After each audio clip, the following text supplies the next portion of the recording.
Partnerships are vital to our global outreach, enabling us to take the love and hope of Jesus Christ to those who need it most.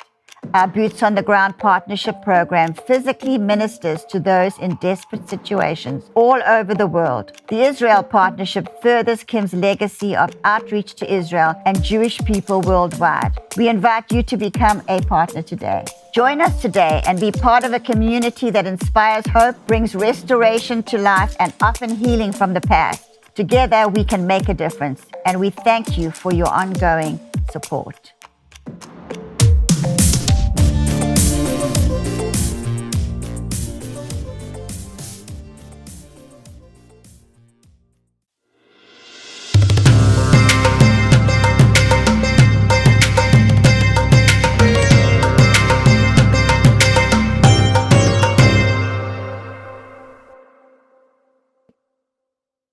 Shabbat Shalom and welcome to Israel Update. As you can see, Doobs and I are here together again. Doobs, thank you so much for joining me. Thank you. Always a pleasure. And even though the subjects are heavy. The subjects are heavy, but the company is good, and that's what it is. So what we're going to be talking about today is something that we can't get away from. And I know it's a heavy topic, but it's infinitely heavier for the Jewish people who are living in Israel, who are dealing with it every day.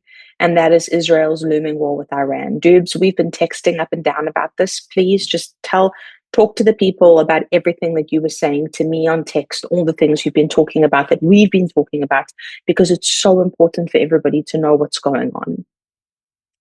Well, just to put the things a little bit more in context and, of course, give a little bit more background, we know already that it's, I can say already almost a year, it's 10 months that Israel has been entering into this terrible war with Gaza, the attack that came upon Israel from the Hamas, which wasn't in a void. October 7th wasn't in a vacuum, wasn't in a void space. No. It happens because of that constant encouragement by Iran for their proxies, which is Hezbollah and the Hamas and the Houthis and the militias in Iraq, who just recently attacked American airbase.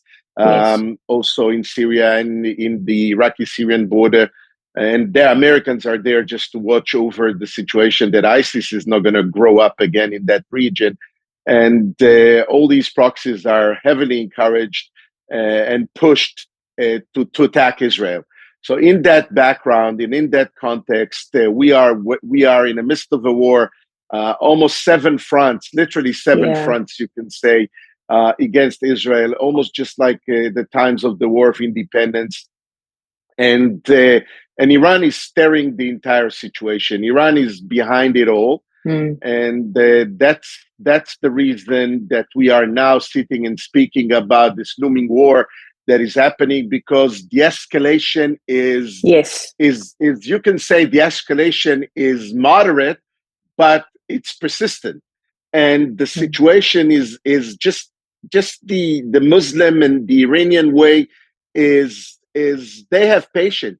The world don't understand and don't see the huge danger that comes out of Islam, because for years and years and years, it wasn't anything that they've done in one bang and that's it. They building up a little by little, they gain more surface and more land and more surface and more, and eventually you wake up and you are in a different total situation. Yes. That's the same story here. The Iranians has been building their power, building their proxies, encouraging them, equipping them, sending for years and years and years through the tunnels between Egypt and Gaza, weapons and advanced weapons and drones, sending weapons to the Hezbollah, which every day since October 7th, actually October 8th, they have been engaged in that war to the extent of dozens of thousands of Israelis that used to live in the Galilee, in the Golan, in the borders between Israel and Lebanon has been displaced and evacuated their homes because their townships, their kibbutzim, their bases, everything has been hit and targeted and attacked by Hezbollah. And these issues are constantly continuing.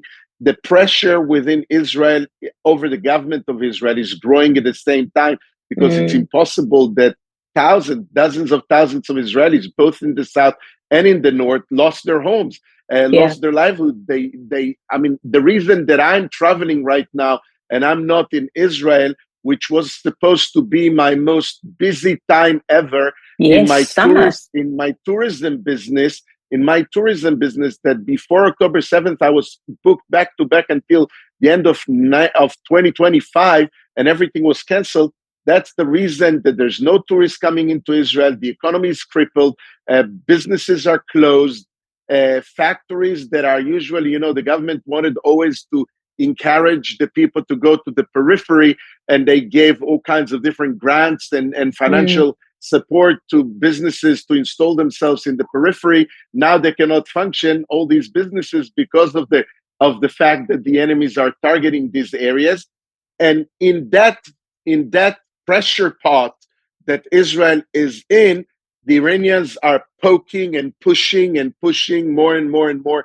They host the most archi-terrorists of the world. They do conferences with mega terrorists and all these organizations trying to plot how to attack Israel more.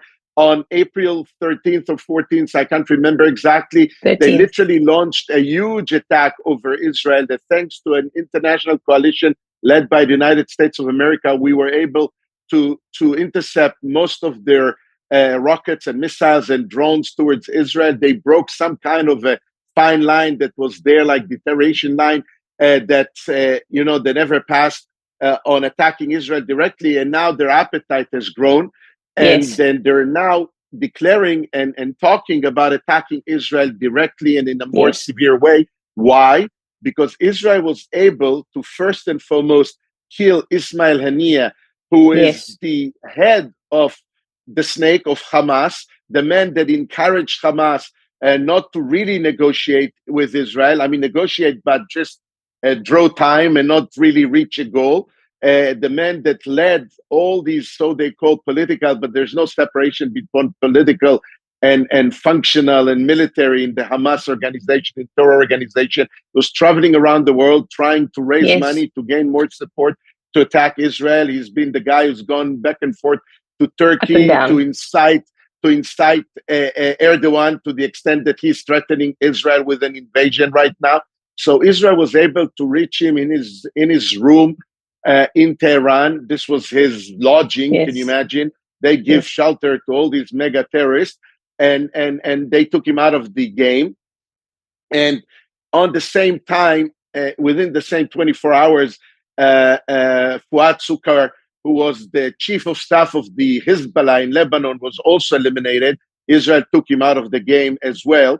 And this was the man who gave the order, literally gave the order to shoot the heavy rocket that hit the Golan Heights and killed 12 children in a soccer field. Just the big theme was that they wanted to play just like any other kids. And Israel took him out of the game as well. And now the Hezbollah, together with the Houthis and together with the Iranian militias and together with Iran directly, has been for over a week intimidating, threatening Israel with a massive attack over Israel assets within the country, outside of the country, everywhere. Of course, America and the international community are trying to put pressure over Israel, not to retaliate if they should hit us. And on the same time, though, we have to be honest, they're trying to put political pressure, diplomatic pressure over Iran and the Hezbollah and the state of Lebanon and its crippled government not to wage war against Israel and just to tame themselves. And maybe it's working, because we have seen that for over a week now, the Iranian promise to hit Israel hasn't come forth yet. But from intelligence sources that we have in the US and within Israel, we know for sure that the new president of Iran, Masoud Pezeshkian, has been literally begging. His calls were intercepted by the intelligence agencies, begging Ali Khamenei, the supreme leader of Iran, so it's called, not to hit Israel, not to target Israel, knowing with his wisdom, and you cannot say that the Iranians are not smart. This is a smart nation. They used to be a huge empire in this world. Yeah, of course. Knowing that Israel will not hold their horses back. And for sure, if they're going to hit Israel and cause severe damage in Israel, we will cripple the Iranian economy beyond return, and also their military. The targets there are the refineries and the oil wells and their and their ports and their airports and their bases and their nuclear facilities and you name it.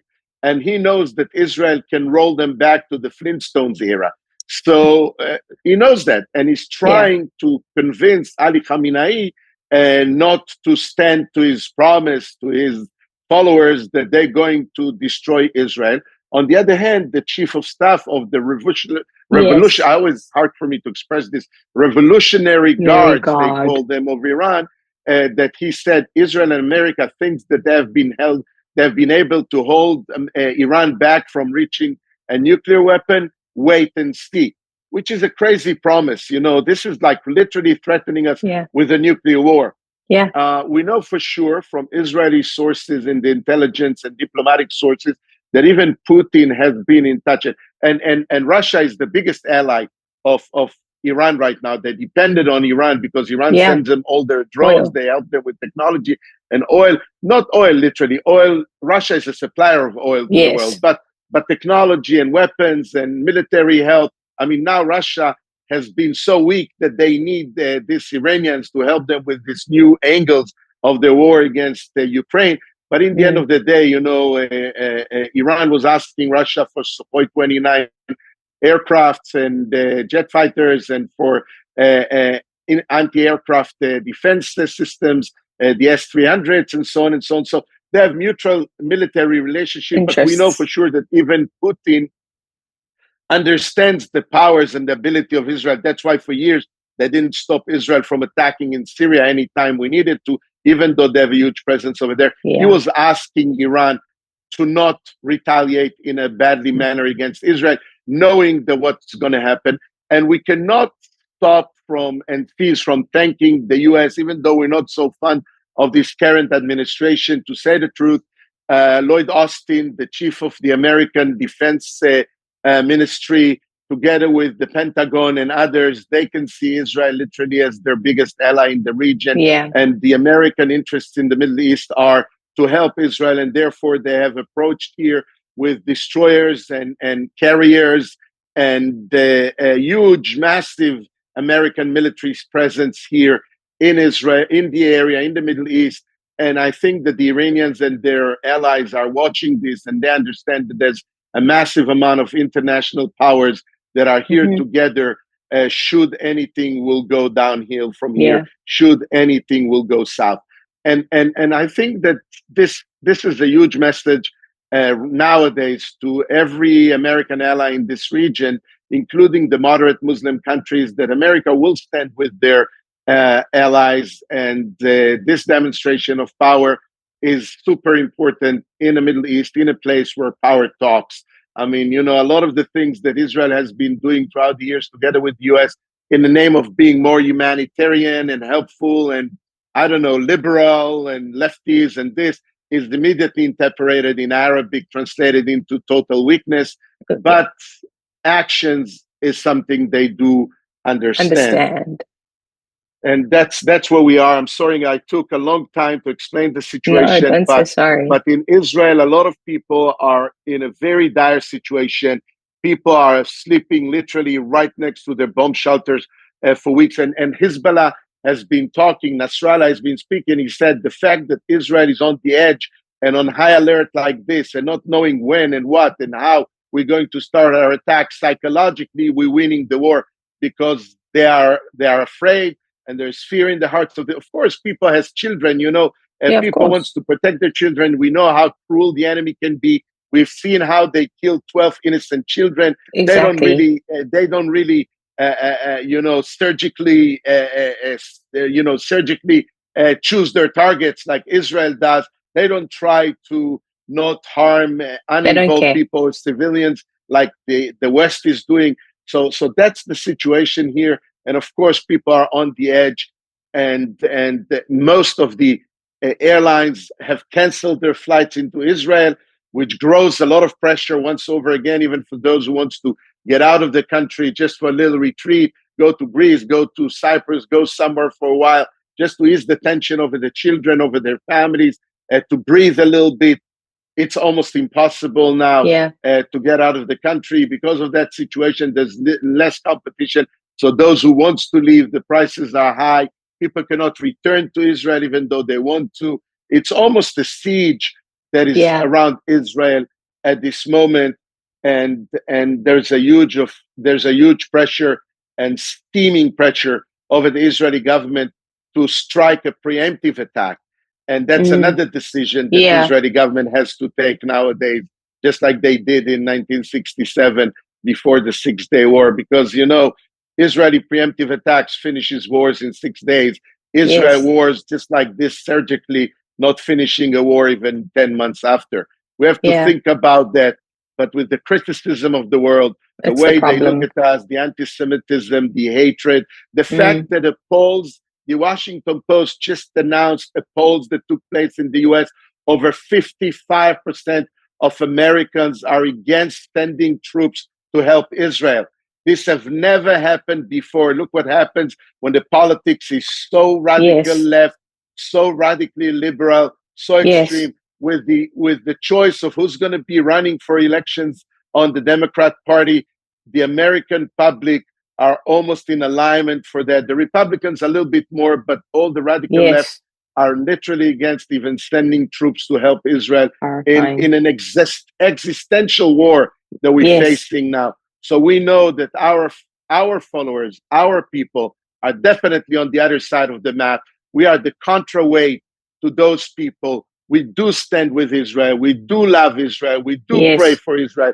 We are sowing our seeds into Israel, into the Israeli military, into the Israeli people, because we know that this is what God is literally looking at. And all these enemies that comes against Israel, they're not coming against Israel or America or the West. They're fighting against the will of God and the choice of God. And you've been teaching their doctrines for years about the 12 imams and what the Islam is really after, and their jihads and things like that. And people should really read what you've been writing about this, and you can share with them, because people don't really see the true faces of the deceitful Islam that we're dealing with. It's true. Doobs, everything you've said, I think, is so spot on. And it's so important for all of us to be informed, to know the truth, to know what's going on. That's why we do the show. That's why we're continuing what we're doing, because it's so important. The mainstream media is so far left, most of it. They're not presenting the truth. They're presenting such an aggressive anti-Semitic bias against Israel.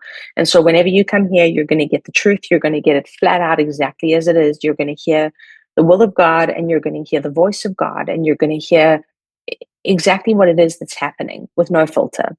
And so please don't stop praying for the peace of Jerusalem. Please keep praying.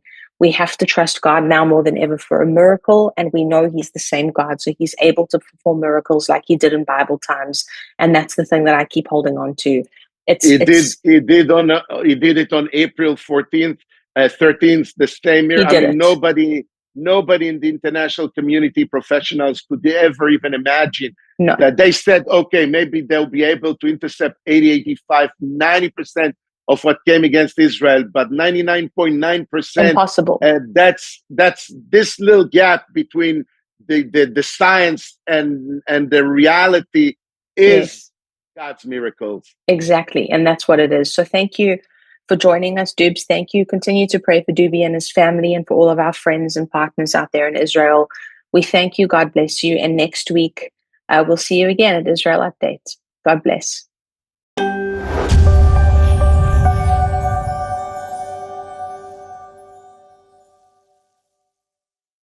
This week on Real Life, Real Faith, we are talking about the topic, Help, My Tongue is on Fire. We discuss this from every angle, looking at the book of James chapter 3, and there's definitely some interesting opinions, I think, from all of us about this, and I think we come to some pretty solid conclusions. So you don't want to miss out on this. Go to real-faith.tv to watch now.